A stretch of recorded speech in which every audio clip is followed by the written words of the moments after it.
नमस्कार, मी शुभम मंगेश निकम, पर्यावरण दक्षता मंडळाचा प्रतिनिधी. आजच्या या सत्राला तुमच्या सगळ्यांचे स्वागत करतो. आज आंतरराष्ट्रीय नदी दिवस आहे, जो सप्टेंबर महिन्याच्या 4थ्या रविवारी साजरा केला जातो. यासाठी आपण श्री अविनाश कुबल सर यांना आपल्या स्टुडिओमध्ये बोलवलेलं आहे. तर सत्राला सुरुवात करण्यापूर्वी आपण श्री अविनाश कुबल सर यांच्याबद्दल काही माहिती जाणून घेऊ. सर हे महाराष्ट्र नेचर पार्क याचे माजी उपसंचालक आहेत. तसेच पर्यावरण शिक्षण या विषयाशी निगडीत नद्या, नद्यांचे परिसर व नद्यांची अवस्था याचे देखील अभ्यासक आहे. तर आता आपण सत्राला सुरुवात करूया. नदी म्हणजे नेमकं काय? नदीबद्दल नक्की काय म्हणता येईल? नदी ही संकल्पना अशी आहे की आपल्याकडे पाऊस हा सगळीकडेच पडतो. काही ठिकाणी पाऊस कमी पडतो, काही ठिकाणी पाऊस जास्त पडतो, परंतु सर्वसाधारणपणे आपल्याकडे पडणारा पाऊस हा जमिनीमध्ये शोषला जातो आणि उर्वरित पावसाच्या पाण्याचे हळूहळू वाहायला सुरुवात होते. त्याचे झरे होतात, त्याचे ओढे होतात, नाले होतात आणि ते सर्व नाले पुढे एकत्र येऊन नदी होते. डोंगरावर पडलेला पाऊस हा डोंगरांवरील जंगलांद्वारे शोषून घेतला जातो आणि नंतर ते जमिनीमध्ये गेलेलं पाणी हे हळूहळू पुन्हा बाहेर पडतं आणि या पाण्याचा जो स्रोत आहे तो सतत चालू राहिल्यामुळे नदीला नदीचं स्वरूप येतं. म्हणजे थोडक्यात पाहिलं तर नदी ही अशी असते की जी डोंगरातून सुरू होते, वाहत वाहत मैदानात येते आणि मैदानातून पुढे ती वाहत वाहत समुद्राकडे जाते. समुद्राकडे गेल्यानंतर आपण त्याला खाडी म्हणतो आणि ही खाडी पुन्हा खाडीतून आलेलं सर्व पाणी हे समुद्रात जातं. तर असा हा एकूण जलचक्राचा प्रवास जो समुद्राकडून सुरू होतो, ढगांच्या स्वरूपात, बाष्पाच्या स्वरूपात ढग होतात, ढगांच्या स्वरूपात तो पाऊस होतो, पावसातून त्याचं पाणी होतं आणि ते पाणी वाहत वाहत जमिनीतून येतं. हा जलचक्राचा संपूर्ण प्रवास लक्षात घेतला तर त्यामध्ये ही नदीची अवस्था. त्यामुळे नदीच्या पात्रामध्ये डोंगरामधून वाहत येणारे किंवा डोंगराचं क्षरण झाल्यामुळे वाहत येणारे खडक, त्याचप्रमाणे डोंगरातून वाहत येणारी माती, त्या मातीमुळे तयार झालेला चिखल, त्याचबरोबर नदीचे डोंगरातून वाहत येणाऱ्या खडकांचं क्षरण झाल्यामुळे तयार झालेली वाळू, असं सर्व घटक हे नदीचा भाग असतो. आणि त्याचबरोबर नदीच्या पात्रामध्ये वाढणाऱ्या विविध प्रकारच्या वनस्पती, मग त्याच्यामध्ये गवत आलं, त्याच्यामध्ये वेगवेगळ्या प्रकारची झाडं आली, त्याच्यामध्ये वेगवेगळ्या प्रकारच्या वेली आल्या, तसेच पाण्यामध्ये वाढणाऱ्या वेगवेगळ्या प्रकारच्या पाण वनस्पती आल्या, हा सुद्धा आपण नदीचा एक भाग धरतो. आणि या अनुषंगाने नदीच्या पात्राच्या जवळपास राहणारं वेगवेगळ्या प्रकारचं प्राणीजीवन, म्हणजे त्यामध्ये मासे आले, उभयचर प्राणी आले, खेकडे, बेडूक वगैरे प्रकारचे प्राणी आले, पाण्यामध्ये राहणारे विविध प्रकारचे साप आले किंवा पाण्याच्या जवळपास राहणारे विविध प्रकारचे पक्षी आले, ही सर्व मिळून एक जी परिसंस्था तयार होते त्याला आपण नदी म्हणतो. तर नदीचा ज्यावेळी आपण विचार करतो त्यावेळी नदीचा सर्वसाधारणपणे आपण 2 तीर धरतो, ज्याला आपण उजवा तीर आणि डावा तीर म्हणतो. तर ह्या तीरांच्या आजूबाजूला आपल्याकडे मानवी वस्ती किंवा आपल्या विविध प्रकारच्या प्रवृत्ती, आपल्या विविध प्रकारच्या ॲक्टिव्हिटीज ज्यामध्ये आपण औद्योगिकरण म्हणा, शेती म्हणा, या सर्व गोष्टींचा अंतर्भाव करतो. त्याचप्रमाणे नदीच्या आजूबाजूला चालणारे आपले वेगवेगळ्या प्रकारचे उपक्रम किंवा वेगवेगळ्या प्रकारच्या प्रवृत्ती, उदाहरणार्थ नदी किनाऱ्यावर आपली देवळं असतात, नदी किनाऱ्यावर आपली स्मशानघाट बांधण्याची पूर्वापारची पद्धत आहे, या सर्व गोष्टींचा समावेश पण नदीच्या परिसंस्थेमध्ये केला जातो. नदीची जर आपण अवस्था पाहिली तर पावसाळ्याच्या दिवसामध्ये पूर येणं ही नदीची एक नैसर्गिक अवस्था आहे. भरपूर मोठ्या प्रमाणात पाऊस पडत असल्यामुळे नदीच्या पात्रामध्ये भरपूर पाण्याचा प्रवाह वाढणं याला आपण पूर म्हणतो. पूर हे 2 प्रकारचे असतात. उत्तरेकडून वाहत येणाऱ्या नद्या, हिमालयातून वाहत येणाऱ्या नद्यांना वर्षातून 2 वेळा पूर येतो. पहिला त्यांचा पूर येतो तो म्हणजे पावसाळ्यात, जो पावसामुळे येतो. परंतु त्यांना दुसरा पूर जो येतो तो उन्हाळ्यात, की ज्यावेळी हिमालयातलं बर्फ वितळतं आणि ते वितळलेल्या बर्फाचं पाणी नदीतून वाहत येतं, त्यावेळी येतो तो उन्हाळ्यातला पूर. दक्षिण भारतातल्या नद्यांमध्ये मात्र ही अवस्था नसते. दक्षिण भारतातल्या नद्यांमध्ये सर्वसाधारणपणे एकदाच पूर येतो आणि तो येतो पावसाळ्यात. पावसाळा झाल्यानंतर हळूहळू नदीचं पात्र हे स्थिरावायला सुरुवात होते. नदीच्या पात्रातल्या पाण्याचा प्रवाह हळूहळू कमी व्हायला सुरुवात होते आणि जसजसा उन्हाळा होत जातो तसतसं हे नदीचं पात्र रोडावतं. नदीच्या पात्रातल्या पाण्याचा प्रवाह हळूहळू कमी होतो आणि जसजसा कमी होत असेल तसतसा नदीच्या पात्रातल्या इतर प्रवृत्ती, इतर ॲक्टिव्हिटीज ह्या कमी कमी होत जातात आणि नदीचं स्वरूप हे पावसाळ्याच्या सुरुवातीला अगदी रोडावलेल्या स्वरूपात काही ठिकाणी तर अक्षरशः नदीचं डबकं झालेलं आपल्याला बघायला मिळतं. तर अशा प्रकारे नदी ही संपूर्णपणे बदलत्या स्वरूपात आपल्याला वर्षभर दिसते.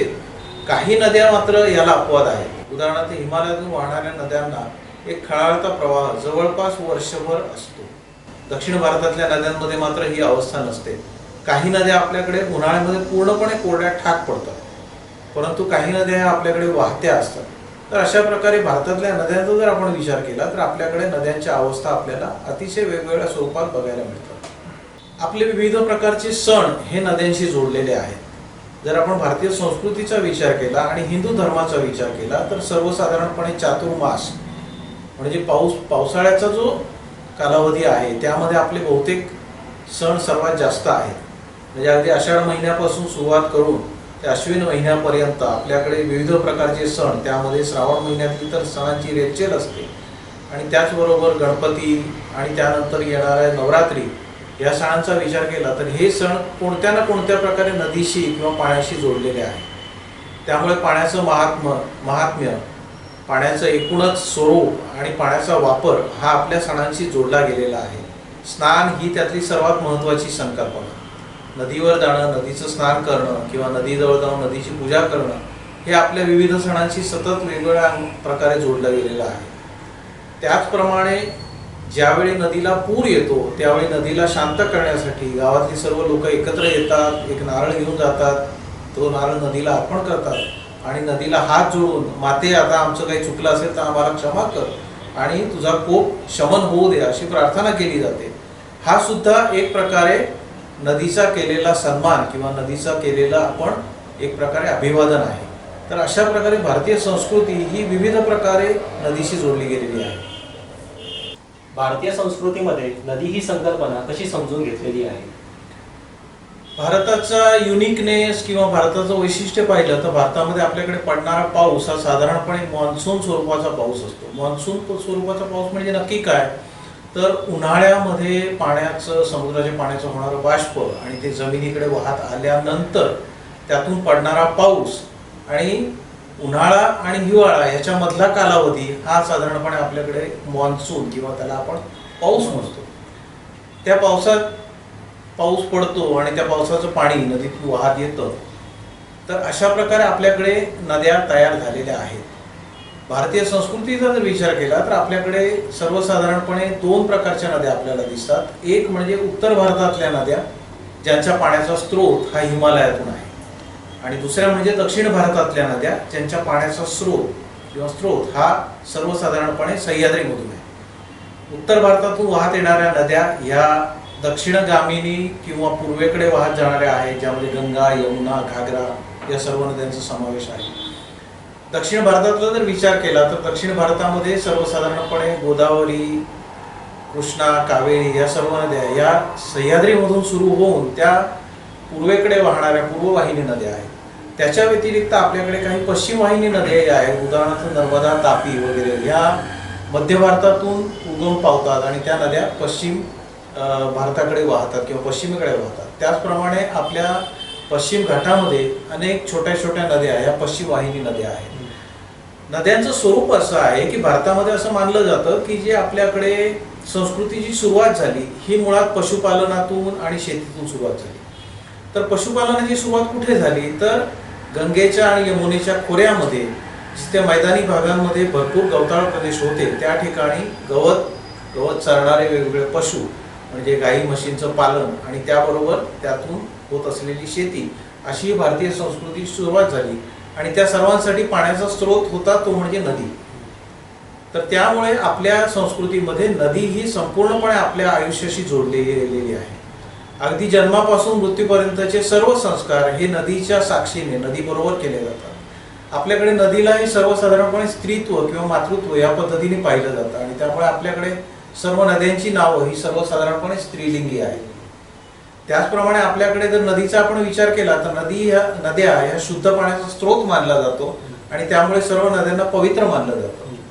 कोणत्याही प्रकारचा विधी किंवा कोणत्याही प्रकारची संकल्पना जर आपल्याला करायची असेल तर त्यामध्ये नदीची शपथ दिली जाते किंवा नदीची आण घेतली जाते आणि नदी किनारी केलेला कोणताही विधी हा आपोआप देवापर्यंत पोहोचतो अशी मान्यता ही भारतामध्ये जन्माला आलेल्या जवळपास सर्व धर्मांमध्ये मानली जाते. मग तो हिंदू धर्म असो किंवा बाहेरून आलेला इस्लाम असो किंवा आपल्याकडे जन्माला आलेला बौद्ध धर्म असो किंवा आपल्याकडे जन्माला आलेला जैन धर्म असो, शीख धर्मामध्ये सुद्धा नद्यांचं महत्त्व हे प्रचंड आहे. औद्योगिक विकासपूर्व अवस्थेत आणि औद्योगिकीकरणानंतर नद्यांच्या अवस्थेत काय फरक जाणवला आहे? औद्योगिकरण ही अवस्था सर्वसाधारणपणे 16व्या-17व्या शतकामध्ये इंग्लंडमध्ये सुरू झाली किंवा युरोपमध्ये सुरू झाली असं आपण त्याला म्हणू शकतो. युरोपमध्ये कोळशाचा वापर करून, वाफेच्या इंजिनाचा वापर करून इंजिनाची शक्ती आणि त्या इंजिनाच्या शक्तीद्वारे यंत्रचालन किंवा इंजिनाच्या शक्तीद्वारे विविध प्रकारच्या वाहनांचं चालन हे अशा प्रकारे औद्योगिकीकरणाला सुरुवात झाली. भारतात मात्र औद्योगिकीकरण हे प्रचंड उशिराने म्हणजे साधारणपणे 17व्या शतकानंतर. औद्योगिकीकरणामध्ये अर्थातच प्रचंड मोठ्या प्रमाणात ऊर्जेचा वापर आणि त्याचबरोबर नैसर्गिक स्रोतांचा वापर हा खूप मोठ्या प्रमाणात सुरू झाला आणि अर्थातच अशा वेळी पाण्याची गरज वाढली आणि पाण्याची गरज भागवण्यासाठी जमिनीवर उपलब्ध असलेले किंवा जमिनीच्या भूपृष्ठावर उपलब्ध असलेले पाण्याचे सोर्स हे टॅप करणं किंवा ज्याला आपण म्हणतो त्या सोर्सचा वापर करणं हे सुरू झालं आणि त्याच वेळी वेस्ट वॉटर तयार होणं किंवा ज्याला आपण टाकाऊ पाणी म्हणतो हे तयार होणं ह्या दोन्ही प्रक्रिया जवळपास एकाच वेळी सुरू झाल्या. त्यामुळे नद्यांच्या पाण्याचा वापर करणं आणि त्याच वेळी नद्यांमध्ये पाणी सोडणं ह्या दोन्ही गोष्टी औद्योगिकीकरणामुळे सुरू झाल्या. औद्योगिकीकरणामुळे जसजसा विकास होत गेला तसतशी औद्योगिकीकरणामुळे हवेचं प्रदूषण आणि पाण्याचं प्रदूषण वाढायला सुरुवात झाली आणि त्याचबरोबर नद्यांचे वेगवेगळे प्रश्नही निर्माण व्हायला सुरुवात झाली. औद्योगिकीकरणामध्ये जर भारताचा विचार केला तर भारताचा एकूणच भूभाग, भारतामध्ये होत असलेली शेती याचा वापर करून औद्योगिकीकरणाचा विकास भारतामध्ये करण्यात आला. ब्रिटिश लोकांनी भारतामध्ये येऊन भारतामध्ये सर्वात आधी उद्योग कोणता सुरू केला असेल तर तो म्हणजे शेती आणि शेतीच्या स्वरूपात वेगवेगळ्या प्रकारची पिकं पिकवणं आणि त्या पिकांचा पासून तयार झालेलं उत्पन्न हे इंग्लंडमध्ये नेऊन त्याच्यावर प्रोसेस करणं किंवा त्याच्यावर प्रक्रिया करणं. त्यापैकी महत्त्वाची पिकं म्हणजे तंबाखू, कापूस, ताग ही सर्वात महत्त्वाची पिकं होती. कापूस पिकवण्याचं तंत्र ज्यावेळी भारतामध्ये त्यांनी पाहिलं किंवा भारतामध्ये आणलं त्यावेळी पाण्याची गरज वाढू लागली आणि ती पाण्याची गरज वाढत गेली आणि त्याचबरोबर कापसाचं उत्पन्न वाढत गेलं. त्याचप्रमाणे भारताच्या संपूर्ण प्रदेशामध्ये विविध प्रकारची जंगलं होती. त्या जंगलांमधून वेगवेगळ्या प्रकारचं टिंबर किंवा लाकूड गोळा करून ते इंग्लंडला नेणं किंवा युरोपमध्ये नेणं हा फार मोठा उद्योग होता आणि त्या उद्योगासाठी इंग्लंड किंवा ब्रिटिश सत्तेने भारतामध्ये रेल्वेचे रूळ टाकून त्याद्वारे वाहतुकीची सुरुवात केली आणि ही वाहतूक संपूर्णपणे वेगवेगळ्या बंदरांना जोडली. उत्तर भारतातली सर्व वाहतूक ही साधारणपणे कलकत्त्याला जोडलेली आहे. पश्चिम भारतातली सगळी वाहतूक ही कराची आणि मुंबई या पोर्टला जोडली गेली आणि त्याद्वारे कच्चा माल वेगवेगळ्या बंदरांद्वारे आणून आणि तो बोटींद्वारे इंग्लंडमध्ये किंवा युरोपमध्ये नेण्याचा उद्योग सुरू झाला. भारतातलं औद्योगिकीकरण हे काहीसं त्या प्रकारचं होतं. त्याचप्रमाणे कालांतराने भारतामध्ये वेगवेगळ्या प्रकारचं कापड तयार करण्याचे उद्योग हे विकसित झाले. त्याचप्रमाणे भारतामध्ये वेगवेगळ्या प्रकारच्या पिकांपासून तयार होणारी इतर उत्पादनं घेण्यास सुरुवात झाली आणि अशा प्रकारे भारतामध्ये औद्योगिकीकरण हे प्रामुख्याने भारतामध्ये उपलब्ध असलेली पिकं आणि खनिज संपत्ती याच्यावर आधारित होते. परंतु ह्या सर्व सिस्टममध्ये जर आपण पाहिलं तर नद्यांचा उपयोग हा फार मोठ्या प्रमाणात वाढत गेला आणि नद्यांचा उपयोग जसजसा वाढत गेला तसतशी नद्यांची स्वच्छता किंवा नद्यांची राखण्याची पद्धत याच्यामध्ये फरक होत गेला आणि त्याचा परिणाम आपल्याला दिसतो की आज आपल्या नद्या ह्या त्या काळापासून जवळजवळ दुर्लक्षित आणि प्रदूषित होत गेलेल्या आहेत. भारत देश 1947 साली स्वतंत्र झाला त्यावेळी असं लक्षात आलं की भारतामधली बहुसंख्य लोकसंख्या ही अन्नधान्याचा तुटवडा भासत असल्यामुळे प्रचंड दबाव होता आणि त्यासाठी अन्न निर्मिती करणं तसेच लोकांना काही ना काही रोजगार उपलब्ध करून देणं याचा प्रचंड दबाव असल्यामुळे त्यावेळी भारतामध्ये नद्यांच्या वापरावर वेगवेगळ्या प्रकारची बंधनं यायला सुरुवात झाली. त्याची सुरुवात झाली नद्यांवर धरणं बांधण्यापासून. मोठमोठी धरणं बांधून त्या धरणाद्वारे कालवे काढून त्या कालव्याचं पाणी विशिष्ट मोठ्या प्रदेशावर फिरवून त्यातून वेगवेगळ्या प्रकारची शेती पिकवणं, शेती फुलवणं, ज्याला आपण आज ग्रीन रिव्होल्युशन म्हणतो, त्या ग्रीन रिव्होल्युशनची सुरुवात ही धरणं बांधण्यापासून झाली. त्याचप्रमाणे आपल्याकडे धरणांच्या पाण्याचा वापर हा वीज निर्मितीसाठी केला जाऊ लागला. कालव्यांच्या स्वरूपात ज्यावेळी पाणी वेगवेगळ्या भूभागावर पसरू लागलं त्यावेळी वेगवेगळ्या भूभागांवरच्या जमिनीच्या अवस्थेमध्ये प्रचंड मोठा फरक होऊ लागला. जमिनी ओलिताखाली येऊ लागल्या आणि त्यातून जमिनी सुजलाम सुफलाम तर झाल्याच, परंतु अनेक वेगवेगळे परिणाम त्याचे समाजावर घडू लागले. ज्या ठिकाणी पाणी उपलब्ध नव्हतं अशा ठिकाणी पाणी उपलब्ध झाल्यामुळे त्या ठिकाणी औद्योगिकीकरणाला सुरुवात झाली. औद्योगिकीकरण हे हळूहळू वाढत गेलं आणि वाढता वाढता त्याची व्याप्ती एवढी वाढली की नद्यांच्या एकूणच अवस्थेकडे आपलं दुर्लक्ष व्हायला सुरुवात झाली. नद्यांच्या थांबलेल्या प्रवाहामुळे नद्यांच्या पात्रामध्ये काय बदल घडले याचा फारसा विचार आपण केला नाही आणि त्यामुळे नद्यांची नैसर्गिकरित्या स्वच्छ होण्याची जी क्रिया होती त्याला अडथळे निर्माण होऊ लागले. नद्यांमधला ज्याला आपण म्हणतो युनिक बायोटा किंवा नद्यांमधलं नैसर्गिक जीवन हे हळूहळू नष्ट होऊ लागलं. नद्यांच्या पाण्यावर चालू असलेल्या बऱ्याचशा प्रवृत्ती किंवा बऱ्याचशा ॲक्टिव्हिटीज या बंद पडू लागल्या. नद्यांची खोली कमी होत गेली आणि नद्यांची पात्र उथळ व्हायला सुरुवात झाली. असे विविध प्रकारचे बदल हे नद्यांच्या पात्रामध्ये घडायला सुरुवात झाली. हा सर्व औद्योगिकीकरणाचा परिणाम होता. सर, जसं तुम्ही सांगितलं की औद्योगिक विकासामुळे आपल्या नद्यांची अवस्था फार बिकट झाली आहे, तर ती का झाली आहे सर? भारतातल्या नद्यांचा जर आपण विचार केला तर मगाशी मी सांगितलं त्याप्रमाणे भारतामध्ये 2 प्रकारच्या नद्या आहेत. एक हिमालयातून उगम पावणाऱ्या आणि 2 म्हणजे पश्चिम घाटातून उगम पावणाऱ्या. या सर्व नद्यांचा जर आपण अगदी प्रत्येक नदीप्रमाणे जर विचार केला तर आपल्या लक्षात येईल की उत्तर भारताच्या अगदी उत्तर टोकाकडून म्हणजे काश्मीर किंवा हिमाचल प्रदेशमधून ज्या हिमालयातून बाहेर पडणाऱ्या नद्या आहेत, ज्याला पूर्वापार काळापासून आपण पंजाब म्हणजे 5 नद्यांचा प्रदेश, आब म्हणजे पाणी, 5 नद्यांचा प्रदेश असं जो ओळखतो, त्या ज्या 5 नद्या आहेत म्हणजे झेलम, चिनाब, रावी, सिंधू, सतलज, ब्यास या सर्व नद्यांच्या खोऱ्यांचा जर विचार केला किंवा तिथून वाहत येणाऱ्या पाण्याचा जर विचार केला तर स्वातंत्र्योत्तर काळामध्ये आपण ह्या सर्व नद्यांवर धरणं बांधली आणि त्यातून धरणांद्वारे हे सर्व पाणी तुलनेत ड्राय किंवा ज्याला आपण म्हणतो की पाणी नसलेला प्रदेश असा जो पंजाब होता किंवा हिमाचल होतं किंवा हरियाणा होतं, तिथे हे पाणी फिरवून आपण त्यांना धान्याची कोठारं बनवली. पंजाब, हरियाणा, काही अंशी राजस्थानचा उत्तर भाग आणि उत्तर प्रदेशचा पश्चिमी भाग हा निव्वळ ह्या धरणांच्या पाण्यामुळे सुजलाम सुफलामच झालेला नाही, परंतु ती धान्याची कोठारं झाली आणि तिथून पिकणारा तांदूळ, गहू, ऊस या सर्व पिकांमुळे भारताची आर्थिक स्थितीच फक्त सुधारली एवढं नाही आहे, परंतु भारताची अन्नधान्याची जी समस्या होती ती पूर्णपणे त्याचं निर्मूलन झालेलं आहे.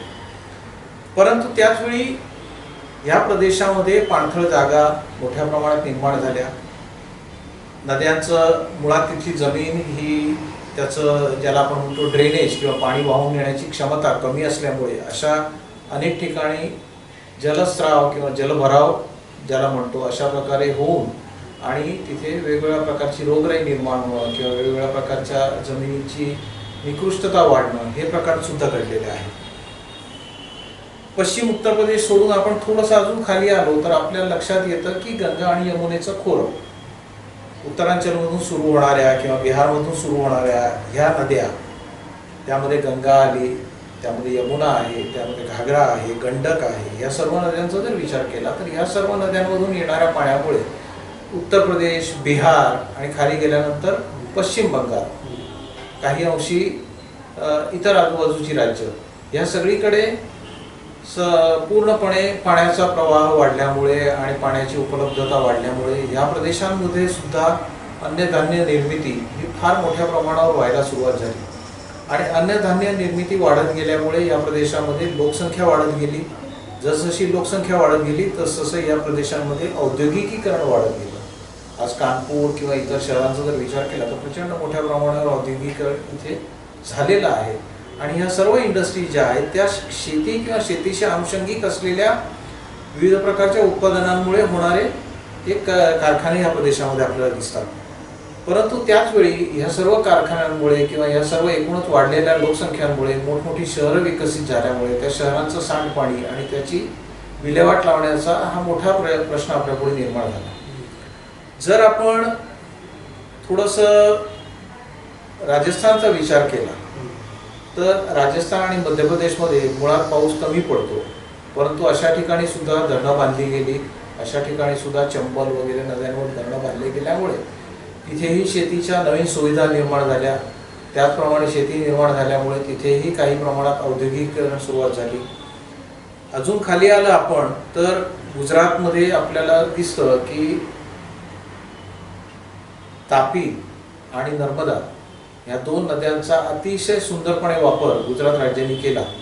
तापी नदीवर बांधण्यात आलेलं उकाई धरण आणि नर्मदेवर बांधण्यात आलेलं सरदार सरोवर धरण या धरणातून साठवलेलं पाणी हे संपूर्ण सौराष्ट्र आणि कच्छमध्ये फिरवून हा मोठ्या प्रमाणावर शेती आणि औद्योगिकीकरणाला हातभार लागला, चालना मिळाली. आज मुंबई ते अहमदाबाद हा जो पट्टा आहे याच्यामध्ये फार मोठ्या प्रमाणावर औद्योगिकीकरण झालं, कारण तिथे पाण्याची उपलब्धता वाढली आणि पाणी उपलब्धता वाढल्यामुळे पाण्यावर अनुषंगिक असलेले विविध प्रकारचे उद्योग इथे सर्व ठिकाणी वाढत गेले. आज संपूर्ण जगातला एक मोठा औद्योगिक पट्टा हा या प्रदेशामध्ये आपल्याला बघायला मिळतो. मुंबईचा जर आपण विचार केला किंवा मुंबईच्या आसपासचा जर आपण विचार केला तर मुंबईच्या आसपास सुदैवाने भरपूर पाऊस पडत असल्यामुळे इथे नद्यांचं प्रमाण पण जास्त आहे. इथल्या नद्या या बारमाही नसल्या तरी पण तांसा, वैतरणा, भातसा, काळू, उल्हास या सर्व नद्यांना पावसाळ्यामध्ये प्रचंड पाणी असतं आणि सुदैवाने तिथली भौगोलिक परिस्थिती म्हणजे सह्याद्रीची रचना ही अतिशय अनुकूल असल्यामुळे या नद्यांवर मोठमोठी धरणं बांधण्यात आली आणि त्यातून मुंबईसाठी पाण्याची व्यवस्था करण्यात आली. आज मुंबईच्या आजूबाजूच्या जर प्रदेशाचा आपण विचार केला तर ठाणे महानगरपालिका, मीरा भाईंदर महानगरपालिका, वसई विरार महानगरपालिका, पनवेल महानगरपालिका, नवी मुंबई महानगरपालिका असं संपूर्ण महानगरपालिकांचं एक जाळं या प्रदेशात आहे आणि आज जवळपास 3.5 ते 4 कोटी लोकसंख्या या प्रदेशामध्ये राहते. परंतु ह्या प्रदेशामध्ये पाण्याचं फारसं दुर्भिक्ष आपल्याला जाणवत नाही, कारण या सर्व नद्यांवर बांधण्यात आलेली धरणं ही अखंड आणि सुदैवाने पुरेसा पाण्याचा पुरवठा मुंबई किंवा मुंबईच्या आसपासच्या प्रदेशाला करतात. महाराष्ट्राचा जर विचार केला तर महाराष्ट्रामध्ये गोदावरी, भीमा, कृष्णा आणि महाराष्ट्राच्या दक्षिणेला तुंगभद्रा ह्या नद्या म्हणजे पश्चिम घाटातून सुरू होऊन पूर्वेकडे वाहणाऱ्या नद्या, किंवा जर आपण मराठवाड्याचा विदर्भाचा विचार केला तर पैनगंगा वगैरे प्रकारच्या नद्या, या सर्व नद्यांद्वारे मराठवाडा, तेलंगणा, आंध्र प्रदेशचा शुष्क प्रदेश आणि या पठारी प्रदेशामध्ये शेती वाढवण्यासाठी या नद्यांच्या पाण्याचा चांगला वापर केला गेला. पश्चिम महाराष्ट्रामध्ये फुललेली ऊस शेती किंवा इतर प्रकारच्या पिकांची शेती ही प्रामुख्याने भीमा आणि कृष्णा नद्यांच्या धरणामुळे तयार झालेला हा सर्व शेतीचा प्रदेश आहे. कोयना नदीमधून कोयना नदीच्या धरणामुळे तयार होणारी वीज ही विजेचा अतिरिक्त पुरवठा महाराष्ट्राला करते. आणि असं पाहिलं तर एकूणच महाराष्ट्रामध्ये दक्षिण भारतातली पण परिस्थिती आपण थोडीशी पाहूया. तर दक्षिण भारतामध्ये कावेरी, तुंगभद्रा, पूर्व भारताचा विचार केला तर तिथे आपल्याला महानदी, गंडक, कोसी या सर्व नद्या, म्हणजे एकूणच भारतामध्ये जिथे जिथे नद्यांचं जाळं आहे किंवा जिथे जिथे नद्या आहेत त्या नद्यांचा अतिशय चांगला वापर करून शेती आणि औद्योगिकीकरण या दोन्ही वस्तूंमध्ये प्रचंड मोठ्या प्रमाणात वाढ झालेली आहे. त्याचवेळी पाण्याचा वापर वाढल्यानंतर तयार होणारं वेस्ट वॉटर त्याची विल्हेवाट योग्य पद्धतीने न लागल्यामुळे पाण्याचे सुद्धा वेगळ्या प्रकारचे आपल्याला प्रश्न निर्माण झालेले इथे दिसतात. आणि असा जर आपण विचार केला तर सर्वसाधारणपणे नद्यांमुळे जसा आपल्या समस्यांची सोडवणूक झालेली आहे त्याचप्रमाणे नद्यांचा योग्य प्रकारे वापर न झाल्यामुळे किंवा पाण्याचा योग्य प्रकारे वापर न झाल्यामुळे त्यामधून काही प्रश्नही निर्माण झालेले आहेत. उत्तर पूर्वेचा जर आपण विचार केला तर त्या प्रदेशामध्ये सुद्धा आपल्याला ब्रह्मपुत्रा नदीचं खोरं हे अत्यंत महत्त्वाचं आहे आणि त्यामुळे सेवन सिस्टर ज्याला आपण म्हणतो, किंवा अरुणाचल प्रदेश, आसाम, मेघालय, मणिपूर या सर्व भागांमध्ये आपल्याला पाण्याचं दुर्भिक्ष फारसं जाणवत नाही आणि तिथे वेगवेगळ्या प्रकारची शेती, वेगवेगळ्या प्रकारचे उद्योग हे विकसित झालेले आहेत. एकूणच भारताचा जर विचार केला तर भारतामध्ये पडणारा पाऊस हा फार चांगल्या पद्धतीने, ज्याला इंग्रजीमध्ये शब्द आहे डिसेंट्रलाइज्ड पद्धतीने आपल्याकडे पाऊस उपलब्ध झाल्यामुळे भारत हा एक अत्यंत काय म्हणता येईल त्याला, की ज्याला अतिशय लकी असा एक देश आहे की ज्या देशामध्ये प्रचंड विविध प्रकारच्या नद्या आहेत आणि या नद्यांचं पाणी उपलब्ध असल्यामुळे, त्याचा वापर केला गेल्यामुळे आपलं मनुष्य जीवन हे अत्यंत सुखी झालेलं आहे. जगामध्ये अनेक देश असे आहेत की ज्या देशांमध्ये नद्या नाहीत किंवा नद्या आहेत त्यांचा उपयोग करता येत नाही, अशी परिस्थिती बऱ्याच देशांमध्ये आहे. आणि तिथली परिस्थिती जर पाहिली तर त्या मानाने आपला देश हा प्रचंड लकी आहे किंवा प्रचंड सुदैवी आहे असं आपल्याला म्हणावं लागतं. सद्यस्थितीमध्ये आपल्या देशातील नद्यांची अवस्था पाहता काय होणे व काय करणे आवश्यक आहे? जर स्वातंत्र्यानंतरच्या काळाचा जर आपण विचार केला तर आपल्याकडे ज्या ज्या नद्यांमध्ये जेवढं पाणी आहे त्या सर्व पाण्याचा आपण अतिशय चपखलपणे, अतिशय चांगल्या पद्धतीने वापर केलेला आहे असं आपल्याला दिसतं. तरी पण आपल्याकडे पाण्याचा तुटवडा किंवा भूगर्भ जलाशय किंवा भूगर्भातलं पाणी हे कमी होत असल्याचं सुद्धा आपल्या निदर्शनास येतं. याचा अर्थ आपला कुठेतरी पाण्याचा वापर किंवा पाण्याचा वापर करण्याची पद्धत चुकली आहे हे आपल्या निदर्शनात येत आहे. म्हणजे पूर्वी जर का आपल्याकडे बोरवेल केला गेला तर तो साधारणपणे 100 किंवा 200 फुटाचा बोरवेल असायचा आणि त्यामध्ये पाणी मिळायचे. हळूहळू त्याची खोली वाढत गेली, तो 400 फुटावर गेला, तो 600 फुटावर गेला, तो 800 फुटावर गेला आणि आज अशी परिस्थिती आहे की भारतात अनेक ठिकाणी जवळपास 1000 ते 1200 फुटावर सुद्धा आपल्याला पाणी उपलब्ध नाही. त्याचप्रमाणे बऱ्याचशा प्रदेशामध्ये आपल्याकडे पाणी आहे परंतु ते पाणी वापरण्याजोगं राहिलेलं नाही, कारण नद्यांमध्ये प्रदूषण फार वाढलेलं आहे. काही ठिकाणी जर आपण पाहिलं तर नद्यांमध्ये पाणीच नाही आणि काही ठिकाणी जर आपण पाहिलं तर नद्यांच्या पात्रांची आपण प्रचंड आजूबाजूच्या प्रदेशाची जंगलतोड केल्यामुळे असेल किंवा इतर कोणत्याही कारणामुळे असेल, नद्यांची पात्र उथळ होणं, नद्याच्या पात्रांमधून दगड किंवा वाळूसारखे पदार्थ काढून घेतल्यामुळे नद्यांच्या पात्रांची एकूणच पाणी टिकवून ठेवण्याची क्षमता कमी होणं, नद्यांच्या पात्रामधील इतर जैवविविधता कमी होणं, असे वेगवेगळ्या प्रकारचे प्रश्न आपण आज आपल्याला भेडसावत आहे. काय करण्याची अवस्था आहे असं पाहिलं तर लक्षात येतं की आपल्याला या नद्यांचा जो आजपर्यंत आपण वापर केलेला आहे त्याचं एक पुनरावलोकन किंवा त्याचं एक पूर्ण अभ्यास पुन्हा करणं हे अत्यंत गरजेचं झालेलं आहे. की कोणत्या नदीचा वापर आपण कोणत्या प्रकारे केलेला आहे आणि तो बरोबर आहे किंवा नाही, किंवा त्याच्यामध्ये आपल्याला काय सुधारणा करता येऊ शकते. आजच्या सद्य परिस्थितीप्रमाणे त्या नदीमध्ये आपल्याला काय करायला हवं याचा विचार करण्याची गरज आहे. आज ज्यावेळी आपण ग्लोबल वॉर्मिंग किंवा क्लायमेट चेंज म्हणजे पृथ्वीचं तापमान वाढणं आणि त्यामुळे ऋतूबदल होणं, ऋतूबदलाचे परिणाम भोगावे लागणे, म्हणजे उदाहरणार्थ आपल्याकडे हल्ली आपण पाहतोय की गेल्या 20 वर्षामध्ये दुष्काळ पडण्याची क्रिया ही वाढत चालली, दुष्काळाचे चटके आपल्याला बसत आहेत. त्याचप्रमाणे पावसाळ्यामध्ये अतिवृष्टी होणं हे सुद्धा आपण पाहतोय की ज्यावेळी अतिवृष्टी होते त्यावेळी आपल्याकडे नद्यांना प्रचंड पूर येतो, पण एकूणच जमिनीमध्ये पाणी शोषलं जाणं किंवा जमिनीवरचा झाडोरा टिकून राहणं या सर्व गोष्टींना कुठेतरी अडथळा निर्माण होतोय किंवा कुठेतरी या गोष्टी नष्ट होत आहेत. त्यामुळे आपल्याला भोगाव्या लागणाऱ्या वेगवेगळ्या ज्या समस्या आहेत त्यांचं निराकरण करण्याच्या दृष्टीने सर्व नद्यांचा अभ्यास करणं, नद्यांच्या आसपासच्या प्रदेशात किंवा नद्यांच्या कॅचमेंट प्रदेशात किंवा नद्यांच्या मुखाजवळ राहणाऱ्या वेगवेगळ्या समाजांना जागृत करणं, त्यांना त्या नदीची महत्ता समजावून देणं, त्या नद्यांचा वापर कशा प्रकारे केला जाऊ शकेल याबद्दलचं शिक्षण देणं, प्रशिक्षण देणं आणि सवयी बदलायला लावणं हे करण्याची गरज आज अत्यंत निकडीची सर्वांना आपल्याला भासते आहे आणि त्या दृष्टीने आपल्याला काहीतरी काम करायला हवं. एकूणच नद्यांबद्दलची अवेअरनेस आपल्याला वाढवायला हवी, नद्यांबद्दलची जनजागृती आपल्याला वाढवायला हवी आणि आपल्या पूर्वापारच्या पद्धतीप्रमाणे जसं आपण नदीला माता समजतो तर ते तिचं मातेचं स्वरूप तिला पुन्हा प्राप्त व्हावं, तिचं गतकाळातलं वैभव तिला पुन्हा प्राप्त व्हावं, अशा पद्धतीने आपली लाईफस्टाईल किंवा आपली जीवनशैली बदलणं ही आजच्या काळाची गरज आहे. नद्यांच्या बाबतीत कोणत्या प्रकारची जनजागृतीची आवश्यकता आहे?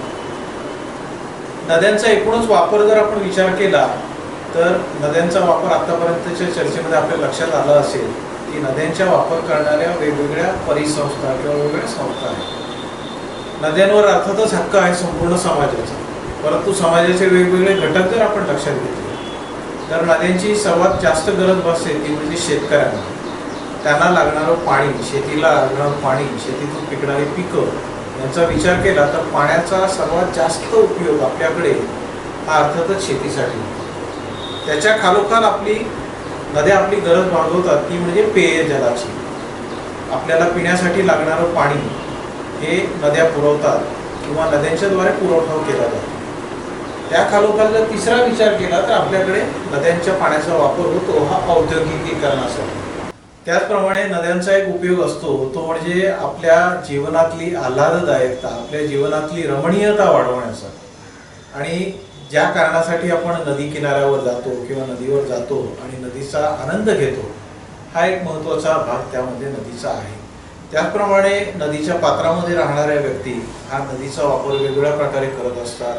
नदी क्रॉस करण्यासाठी किंवा नदीमध्ये वेगवेगळ्या प्रकारची जलक्रीडांचा अनुभव घेतला जातो. नद्यांमध्ये वेगवेगळ्या प्रकारची मासेमारी केली जाते.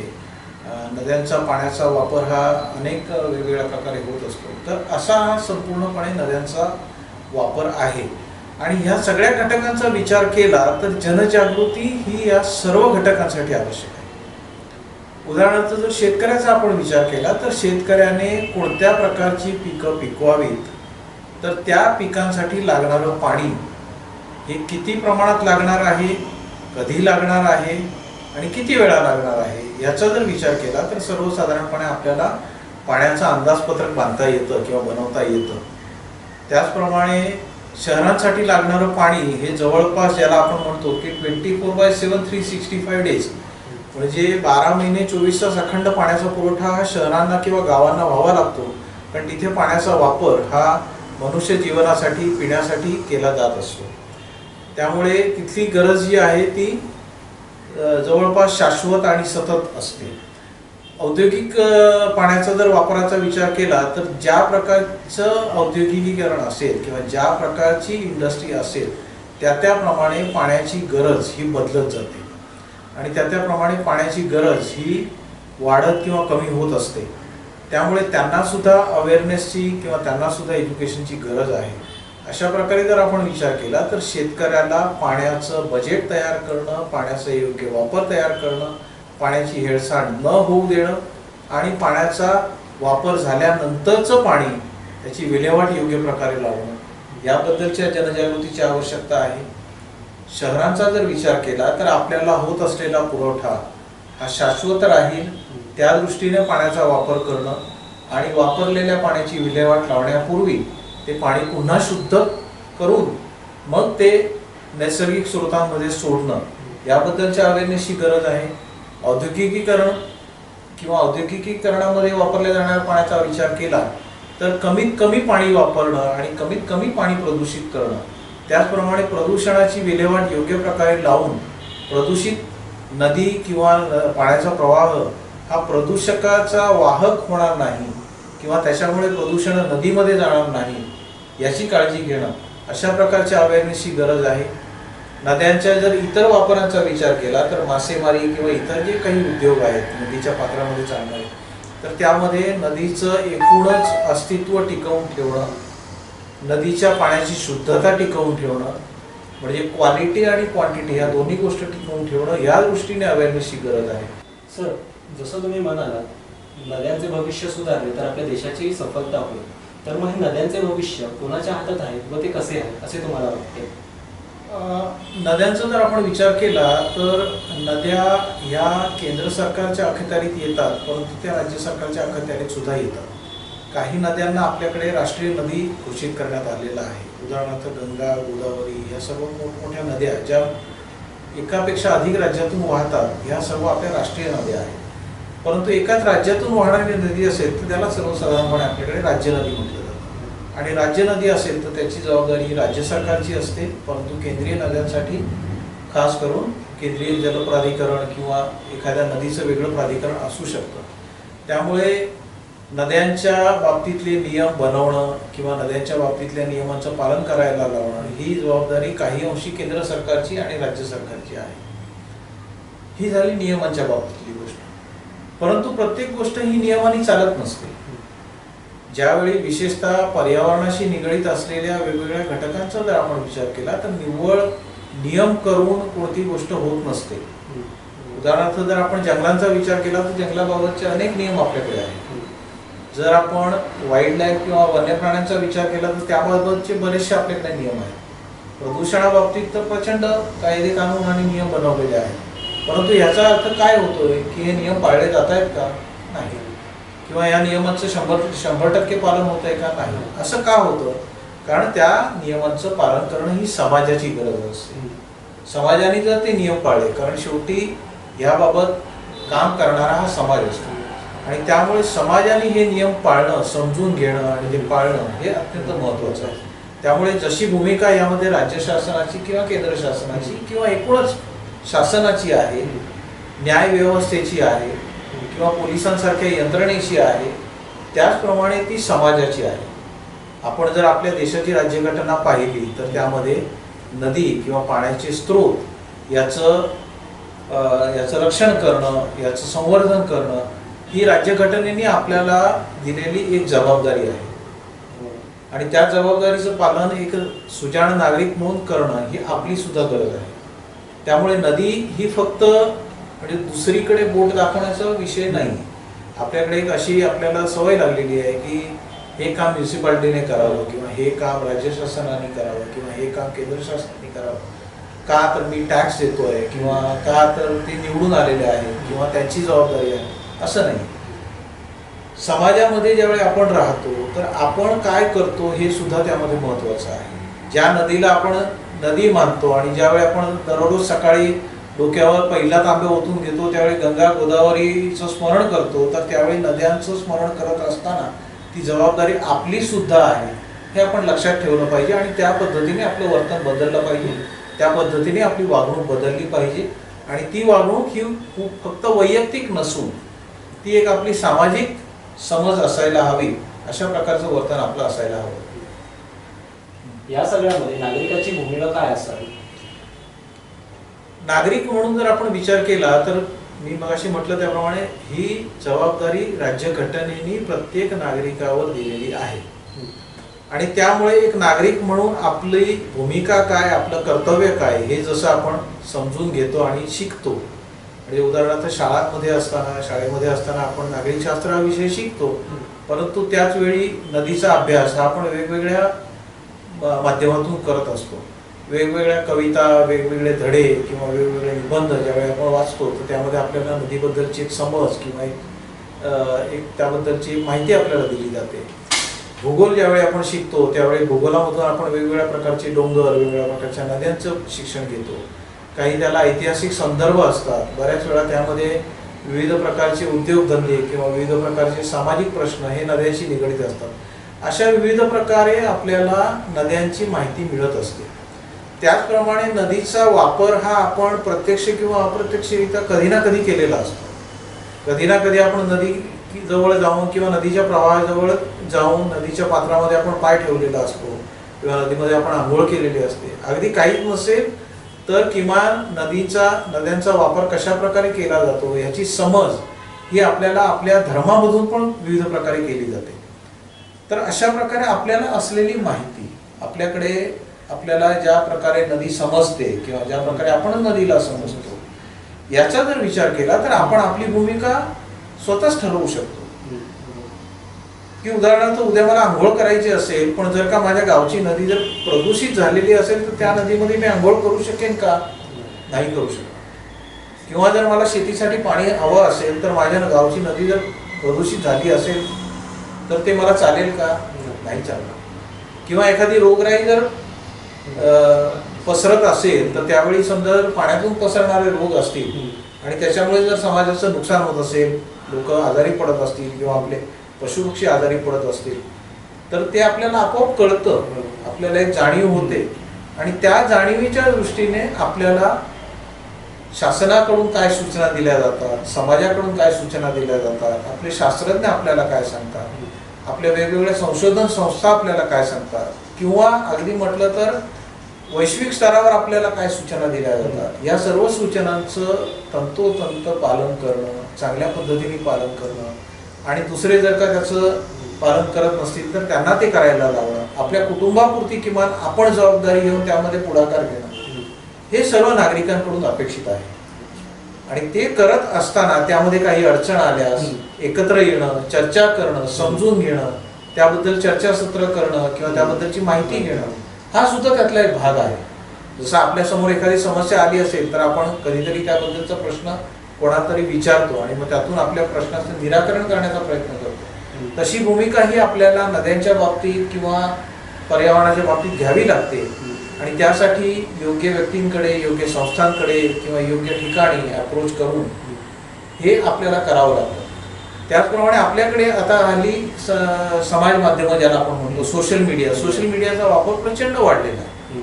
तर सोशल मीडियाचा वापर हा सर्वसाधारणपणे आपल्याकडे विविध प्रकारचे, ज्याला आपण म्हणतो की एक प्रकारचं मनोरंजनात्मक आपण वापर करतो, परंतु त्याच वेळा त्याचा माहिती स्त्रोत म्हणूनही वापर चांगल्या पद्धतीने केला जाऊ शकतो. त्यामुळे पर्यावरणाचे जे विविध प्रश्न आहेत किंवा पर्यावरणाच्या विविध संकल्पना आहेत त्याबद्दलच्या फिल्म्स किंवा त्याबद्दलच्या क्लिपिंग्स या इतरांना पाठवणं, त्यांना समजावून सांगणं, त्यांना ते बघायला लावणं, त्यातून त्यांना पण काही समज देणं, हे सुद्धा एक त्यातला भाग आहे. आणि अशा प्रकारे जर आपण विचार केला तर आपली भूमिका ही सर्वसाधारणपणे पर्यावरणाशी सुसंगत अशी आपली स्वतःची जीवनशैली तयार करणं, त्यासाठी समाजाचं संपूर्ण आणि आपल्या कुटुंबाचं वर्तन त्या पद्धतीने करणं, हे आज काळाची गरज आहे. आणि त्या दृष्टीने आपण प्रयत्न करायला हवेत, ही त्याची आवश्यकता आहे. सर, आपण आपल्या संस्थेच्या म्हणजेच पर्यावरण शाळेच्या समन्वयकांना काही प्रश्न विचारायचे, तर आपण त्यांच्याकडे जाऊ. आता जी सगळी चर्चा ऐकली त्याच्यातून आमच्या असं लक्षात आलं की जलसाक्षरतेकडून जलसमृद्धी आणि जलसमृद्धीकडनं जलसंस्कृतीकडे आपण जातो. आता जे आपण सगळं ऐकलं की औद्योगिकरणाच्या नंतर आपल्या नद्यांची बिकट अवस्था झालेली आहे, प्रदूषित झालेल्या आहेत, ठिकठिकाणी धरणं बांधल्यामुळे खालती पाण्याचा प्रवाह कमी झाल्यामुळेही काही प्रश्न निर्माण झालेले आहेत. आणि हे प्रश्न वेगवेगळ्या स्तरावरती आहेत, म्हणजे भौगोलिक स्तरावरती आहेत किंवा पर्यावरणाच्या स्तरावरती आहेत, वेगवेगळ्या स्तरावरती. आणि त्याच्यामुळे एकूण पर्यावरण आणि मानवी जीवन या दोन्हीवरती परिणाम झालेला आपण बघतो. संपूर्ण जगभर मला वाटतं साधारणतः हे चित्र आपल्या डोळ्यासमोर येतं. हे एक प्रातिनिधिक चित्र आहे. तर असं कुठे उदाहरण आहे का की नदीच्या पाण्याचं योग्य ते व्यवस्थापन केलेलं आहे आणि त्याच्यामुळे अतिशय समृद्ध असं चित्र आपल्या डोळ्यासमोर उभं राहतंय?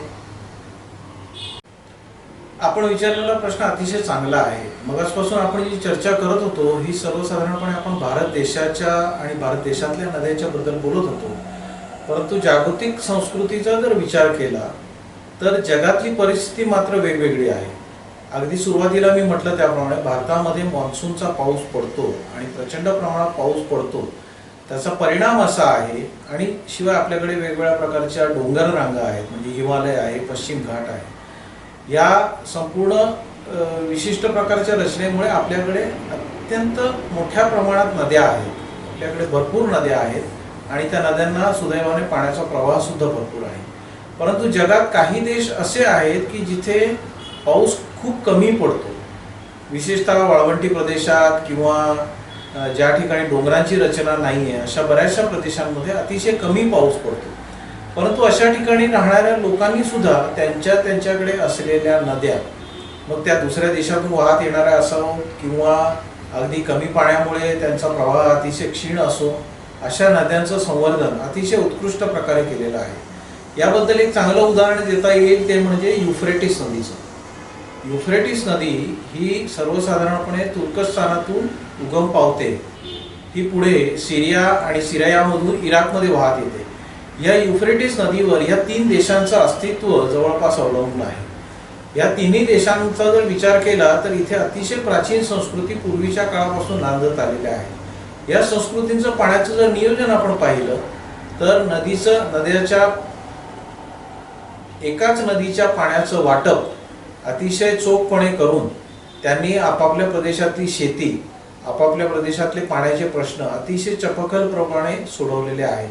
त्याचप्रमाणे नदीची काळजी घेण्याबद्दल मात्र यांच्याकडची जर आपण परिस्थिती पाहिली तर ती आपल्याला अभिमान वाटावा इतकी सुंदर आहे. पाण्यामध्ये कुठेही कोणत्याही प्रकारचे प्रदूषण होऊ न देणं, पाण्यामध्ये घाण न टाकणं, पाण्याचं पवित्रता, पाण्याची स्वच्छता टिकवून ठेवणं, या बाबतीत या देशांमध्ये खूप मोठी जनजागृती ही आपल्याला दिसून येते. अगदी लहानपणापासूनच इथे पाण्याबद्दलची ही झालेली जनजागृती ही त्या पाण्याची उपलब्धता कमी असल्यामुळे पुढे प्रश्न निर्माण होऊ नयेत म्हणून झालेली जनजागृती आहे. आपल्याकडे काय झालं आहे, आपल्याकडे थोडीशी परिस्थिती वेगळी आहे. आपल्याकडच्या नद्यांना भरपूर पाणी असतं, किमान वर्षातून 2-3 वेळा पूर येतो. उत्तर भारतातल्या नद्यांमध्ये तर अगदी वर्षातून 3 पूर हमखास ठरलेले आहेत. आणि अशा वेळी आपल्याकडे नद्यांकडे दुर्लक्ष होण्यामागचं मुख्य कारण आहे कारण आपल्याकडे पाणी भरपूर उपलब्ध आहे आणि त्यामुळे आपण त्याच्याकडे दुर्लक्ष करणं हे आपल्याला परवडू शकतं. पण ही जी परवड आहे ही परवड मात्र मनुष्य जीवनाला परवडणारी परवड नाही आहे. कारण याच्यामुळे संस्कृती लयाला जाते, याच्यामुळे आपल्या आजूबाजूचे प्रदेश नष्ट होतात, याच्यामुळे आपल्या आजूबाजूचा जो बायोटा आहे किंवा जैवविविधता आहे ती नष्ट होते. त्या जैवविविधतेपासून आपल्याला मिळणारे फायदे कमी होतात आणि एकूणच आपली संस्कृती ही हळूहळू नष्टतेकडे सरकत आहे असं आपल्याला दिसतं. त्यामुळे त्या देशांनी काय केलंय याचा अभ्यास सुद्धा आपण कधीतरी करायला हवा. त्या देशांमध्ये ज्यावेळी आपण प्रवासाला जातो किंवा फिरायला जातो तर त्यावेळी तिथे कशा प्रकारे वापर केला जातो, पाण्याचा वापर काय केला जातो, नदीची अवस्था कशी टिकवली जाते हे बघावं लागतं. जर आपण 5ही खंडांचा विचार केला तर नद्यांची जेवढी हेळसांड आशियामध्ये होत असेल तेवढी हेळसांड इतर कोणत्याही खंडांमध्ये होत नाही ही सद्य परिस्थिती आहे. प्रेक्षकांनो, मी पण तुम्हाला असं आवाहन करतो की तुमच्या मनात जर काही प्रश्न असतील तर माझा नंबर तिथे आहे, माझा ईमेल तुमच्याकडे आहे, ईमेल करू शकता, त्या नंबरवर तुम्ही व्हॉट्सअप करू शकता. आपण ही चर्चा पुढे पण सुरू ठेवू शकतो. परंतु माझी एकच अपेक्षा आहे आपल्या सर्वांकडून की नदीच्या संवर्धनासाठी आपण एकत्र येऊया, चांगले काहीतरी कार्य करूया. या वसुंधरेवर जेवढा आपला राहण्याचा हक्क आहे तो हक्क बजावताना त्याचवेळी आपली कर्तव्य पण आपण पूर्ण करूया अशी मी आपल्या सर्वांना विनंती करतो. आपण सर्वांनी वेळ दिला, आपल्या वेळेचं चीज झालं असावं अशी मी अपेक्षा करतो. धन्यवाद. सर, फारच छान वाटलं की तुम्ही तुमचा वेळ काढून इथे आलात आणि आम्हाला आंतरराष्ट्रीय नदी दिवसा याबद्दल आणि आपल्या जगातल्याच नाही तर आपल्या भारतातल्या नद्यांबद्दल देखील त्यांची अवस्था या सगळ्यांबद्दलची तुम्ही माहिती सांगितली व त्या प्रकारची कशी जनजागृती करावी याबद्दल देखील तुम्ही चांगले मार्गदर्शन दिले. याबद्दल खरंच सर तुमचे मनपूर्वक धन्यवाद.